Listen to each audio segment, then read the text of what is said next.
अस्सलाम वालेकुम everyone. I hope आप सब लोग खैरियत से होंगे। आज हम बात करेंगे एक ग्रीक फिलोसफर के बारे में। वेस्टर्न फिलोसफी के अंदर उनका एक बड़ा इंपॉर्टेंट रोल है, very influential thinker and philosopher जिसका नाम प्लेटो है। तो प्लेटो की फिलोसफी को डिस्कस करने से पहले हमें प्लेटो के बारे में चंद एक चीज़ों को, बल्कि एक ही बात को है जो हमने माइंड में रखने की ज़रूरत है कि जो प्लेटो था, he was a utopian philosopher. Utopian का मतलब है that is something that can only exist in your mind, but still हम उनकी फिलोसफीज को जो है वो इग्नोर नहीं कर सकते। This is the beauty of the philosophy. तो प्लेटो की जो सबसे पहली फिलोसफी जो है, उसने एक अपनी बुक जो है, उनकी फेमस राइटिंग है द रिपब्लिक, उसके अंदर प्लेटोनिक जस्टिस के बारे में जो है वो डिस्कस किया होगा कि प्लेटो का जो जस्टिस का कंसेप्ट है वो क्या चीज़ है। तो अगर हम प्लेटो की राइटिंग के बारे में बात करें तो प्लेटो की जो राइटिंग है वो दैट इज समथिंग विच से वो डायलेक्टिक जो है हमारे पास जो मेथड था, जो उनके फेमस टीचर जो है सोक्रेटिस ने जो है वो अप्लाई किया था, और वही मेथड जो है वो प्लेटो ने भी अपनी राइटिंग के अंदर अप्लाई किया है कि वो डायलॉग्स के थ्रू जो है वो अपनी फिलोसफी को जो है वो डिस्कस करते थे। तो इसी तरह उन्होंने अपनी प्लेटोनिक जस्टिस को जो है वो डिस्कस किया, उसमें चंद एक फिलोसफर्स को डाला जो कि उनके मतलब लोगों को डाल के उनके आपस में डिस्कशन करवाने की कोशिश की, और सोक्रेटिस को जो है वो अपने बिहाफ के ऊपर उन डायलॉग्स के अंदर जो है to answer the philosophy, to answer the questions that were actually raised in that dialogues, उनको जो है वो आंसर करने की कोशिश की।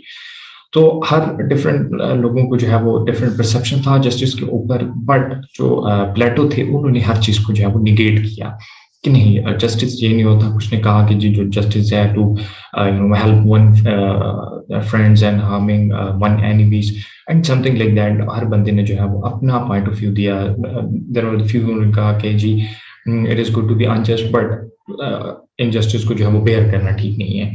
तो कुछ ने कहा ये जस्टिस है, बट प्लेटो ने कहा कि नहीं, ये जस्टिस नहीं है। Justice is something else. Justice is something that can only exist in your soul and with the individual. वो इंडिविजुअल के साथ उन्होंने जो है वो उसको अटैच करने की कोशिश की। अब हम बात करेंगे अगर प्लेटो की, तो प्लेटो ने जो अपना स्टेट का अंदर जो जस्टिस थी उसको जो डिफाइन करने की कोशिश की, उन्होंने उसको उनकी जो प्लेटो की जस्टिस थी वो फंक्शनल स्पेशलाइजेशन के ऊपर थी। तो फंक्शनल स्पेशलाइजेशन,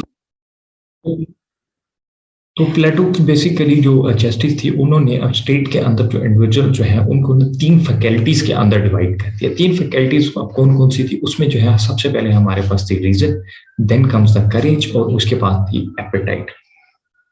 इन तीन फैकल्टीज के अंदर जो है वो प्लेटो ने जस्टिस को जो है वो डिफाइन करने की कोशिश की एक स्टेट के अंदर। अब प्लेटो ने कहा कि ये जो तीन फैकल्टीज हैं स्टेट के अंदर, इनका जो इंटर डिपेंडेंसी है या इनका जो इंटर रिलेशन है वो अच्छा होना चाहिए, वो ही आपकी जस्टिस है। उसमें हमारे पास कौन कौन सा था? सबसे पहले हमारे पास था guardian, then comes the courage, और उसके बाद एपेटाइट था। लेकिन उसने कहा कि अब जो गार्डियन जो है वो इनको रूल करेगा, एपेटाइट और करेज जो है वो गार्डियन के अंडर काम करेंगे स्टेट के अंदर, ये जस्टिस है। अब हम इसको थोड़ा सा मजीद क्लैरिफाई करेंगे कि आखिर ये गार्डियन, ये एपेटाइट और ये करेज क्या है। अब उसने कहा कि जो जो तीन इंडिविजुअल को या तीन फैकल्टीज को जो उसने इंडिविजुअल को डिवाइड किया स्टेट के अंदर, उसमें सबसे पहले गार्डियंस थे। जो गार्डियंस वन, जिसको आप कह सकते हैं फिलोसफर किंग जो था उनका स्टेट के अंदर, the one who will rule the state, वो आपका गार्डियन था, जो कि सबसे जो है वो हाईली क्वालिफाइड पर्सन था। Then comes the courage, the one who has the spirit to fight, जो कि लड़ सकता है या जंगजू है। उन्होंने उनको करेज के जो है वो फैकल्टी में रखा, यानी आप उसको सोल्जर कह सकते हैं। Third ones the appetite, the producers ones, जो कि like labours and such kind of peoples, उन्होंने इसको थर्ड कैटेगरी के अंदर रखा कि ये लोग जो है वो काम करेंगे स्टेट के अंदर। अब हर बंदे को जो है वो अपना अपना काम करना है इन कैटेगरीज के अंदर। एवरीबडी शुड नो कि वो किस चीज का कैपेबल है, either is the guardian, either is the courage, और वो सोल्जर की कैटेगरी में आ रहा है, या एपेटाइट के या प्रोड्यूसर की जो है वो कैटेगरी के अंदर आ रहा है, और वो उसके अंदर काम करेंगे। लेकिन वो जो है वो अपना अपना काम जो है वो सर अंजाम देंगे। इसके अंदर उन्होंने नॉन इंटरफेरेंस की बात की थी कि कोई भी इंडिविजुअल जो है वो दूसरे के काम के अंदर इंटरफेयर नहीं करेगा किसी भी सूरत के अंदर। में ये फैकल्टीज जो है वो डिवाइड हो चुकी हैं। इन फैकल्टीज के ऊपर आपने किसी भी स्टेट के अंदर काम करना है, इन फैकल्टीज के ऊपर पूरा उतरना और अपने अपने काम को अच्छे तरीके से सर अंजाम देना is basically the justice in a state. तो बेसिकली ये जो है वो प्लेटो की जो जस्टिस थी उसके अंदर ये बात उन्होंने कही कि अपनी अपनी स्पेशलाइजेशन होनी चाहिए और उस स्पेशलाइजेशन के मुताबिक ही आपने काम करना है और नॉन इंटरफेरेंस आपने जो पॉलिसी है उसको अपनाना है। तो ये बेसिकली जस्टिस है।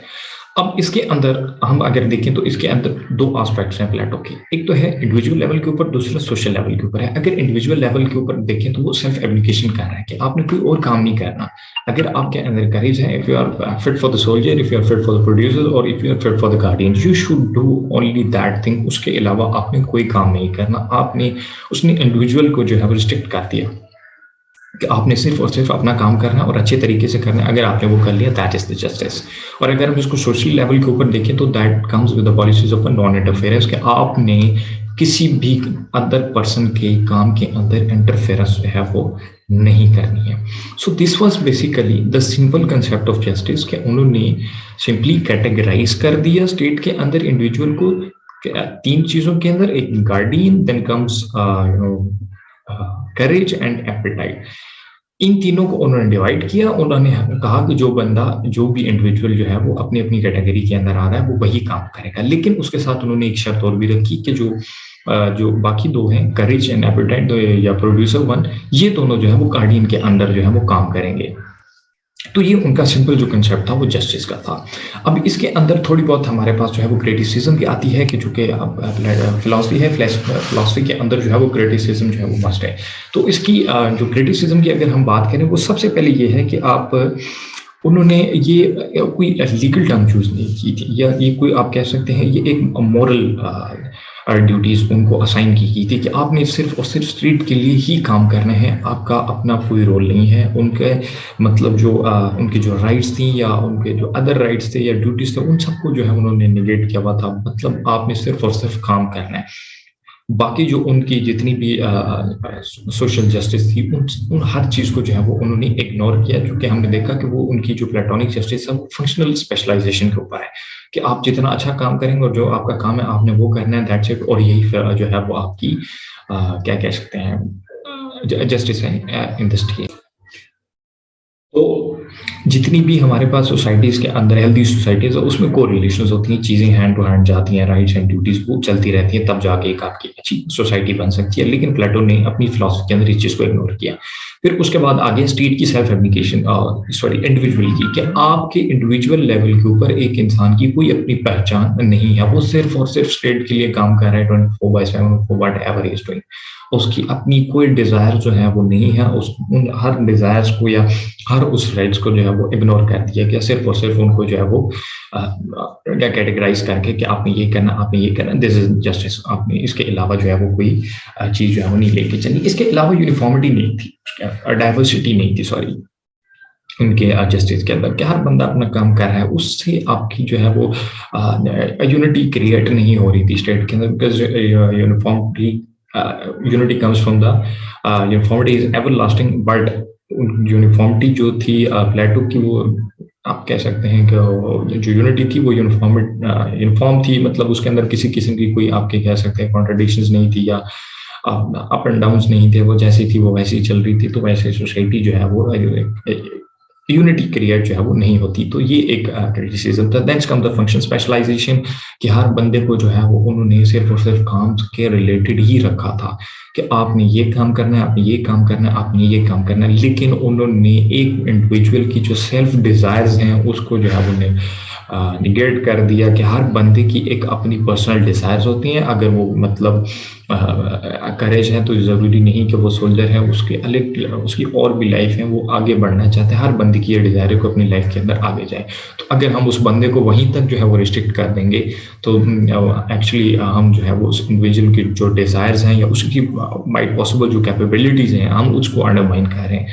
तो ये जो है वो एक आप कह सकते हैं it was a part of criticism for the Platonic justice. So this was the basic simple concept of justice. I hope कि आपको ये समझ आ गया होगा.